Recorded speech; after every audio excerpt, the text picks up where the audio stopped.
Hey, welcome. Denise here, Hormone Boot Camp.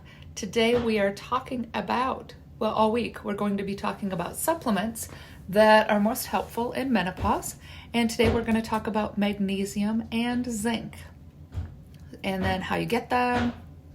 So if you have any questions, feel free to post them. I can answer them later. If you have them while I'm still on the live, go ahead. So first of all, magnesium. Why would we want to take a little bit more magnesium? First of all, it's going to help you sleep. And secondly, it's going to help you poop. Now, these are your biggest ones for menopause, but magnesium also helps with muscle soreness, cramping, migraines, and depression. Okay? So as far as sleep goes, right, for those of us that are not sleeping through the night, for those of us that are waking up pretty frequently, that might be a reason to take some magnesium shortly before bedtime. Hold on, I need to go back. I am not a doctor, and I don't play one on TV or on the internet. Take all of this information, however, but I don't play one on TV. Not a doctor. Okay, there we go. So you can either take like a fizzy drink magnesium before bedtime. That is helpful. When I do it, I take it about half hour to 45 minutes before bedtime, right? Poop. Why is pooping important? Well, first of all, you need to be pooping once to twice a day minimum. Anything less than once a day is definitely constipated. And if you're constipated, then what is happening is toxic waste, the stuff your body's deemed one time at least, that is waste, it's sitting in the waste holder, ready to be evacuated. And if you don't poop it out, then the little fingers in your colon come through and suck more stuff out, right? And filter it back through the blood system again. So things that have already been deemed waste are being recycled again. So whether that's extra estrogen, whether that's alcohol, whether that's any kind of toxin you got going on, now you've circulated it twice through the body. So you want to make sure you're pooping at least once a day. If you're not, magnesium. Again, liquid is good, but the other way to get magnesium is through an Epsom salt bath. That's what's in the Epsom salt is magnesium. Now, I will share a story here. Years ago, I was really sore, just working through some muscle soreness quite a bit. And as many of you know, I've worked with the senior citizen group for quite a while. And they're like, well, take an Epsom salt bath. And I'm like, all I've ever heard about Epsom salt is that it's going to make you poop. Okay. It is not like an instantaneous thing. It's just getting more magnesium in your system, something your body already needs. So the way Epsom salt works when you take a bath is just it soaks in through the skin, right? Because the skin is the largest organ. If you do not have a bathtub, another nice way to get that Epsom salt magnesium in is to just take a foot bath, right? So to like put your feet in like an old style dish tub, right? With some Epsom salt, like a cup. So if you're doing a foot bath, I would put a whole cup of Epsom salt in there. If you're doing a regular bath, I literally use 4 cups of Epsom salt, right? A lot of surface area. Use a lot of Epsom salt. This stuff is cheap. Don't skimp. Okay, so and like I said, also helps relieve muscle soreness. So if you're working out really heavy and you're just always kind of achy and sore, magnesium is going to help with that.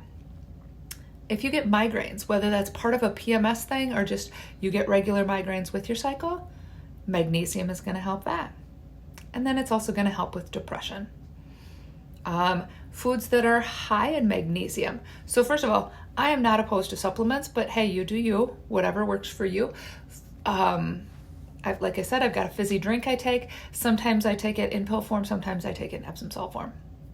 Whatever works for you.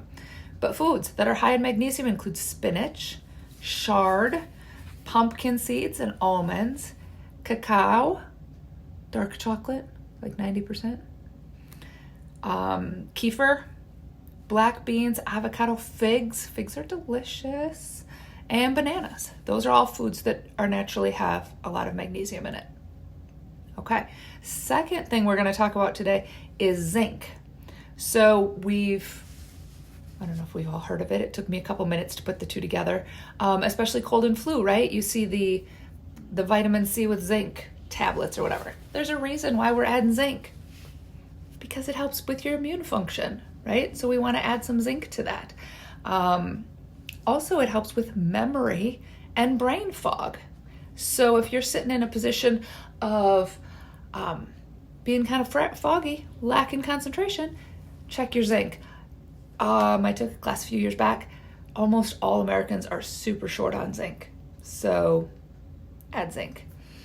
And then finally, it's going to help with wrinkles and spots. It helps with wound healing. It helps with acne. So it's going to help with wrinkles, spots, all those things that are not necessarily menopausal related, but 'tis the age and the stage, right? Foods that are high in zinc include oysters, grass-fed dairy, cashews and almonds. So almonds there we're seeing in both lists.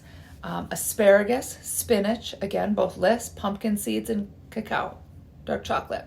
Seeing a lot of overlap in those two on how you can get them through real food. So you've got that option. Seems like I had, something is flying through my head. Oh, supplements. I wanted to do a general overall thing on supplements. There's a couple different levels of supplements, right? We've all heard of the RDA, or the recommended daily allowance. You'll see that on the back of a supplement bottle. And what that is a minimum needed to stay alive kind of thing. So know that as we talk throughout the week, there's RDA minimums, and then there's optimal levels, like living optimally, feeling optimally. So, and I'll talk about this more, especially during vitamin D day, but you can always get your vitamin levels tested at the doctor. But know that there's some wiggle room. It's very hard to overdose on supplements, but not like on some, it's pretty easy to overdose on them. So have awareness around those. Meanwhile, I've got 4 more days of supplements this week. We're also going to be talking about B's and D's. We're going to be talking about protein powders. We're going to, and branched chain amino acids. We're going to be talking about fish oil. And there's something else on Friday that I can't remember. Anyway, if you want the cheat sheet on what you need to be taking throughout menopause, what could be helpful, I've got that in the link. I'll try and post it down here in the comments in a few minutes. Totally free cheat sheet on some of the supplements that might be most helpful to you in menopause. Have a most fantastic afternoon, and we'll see you tomorrow for B's and D's.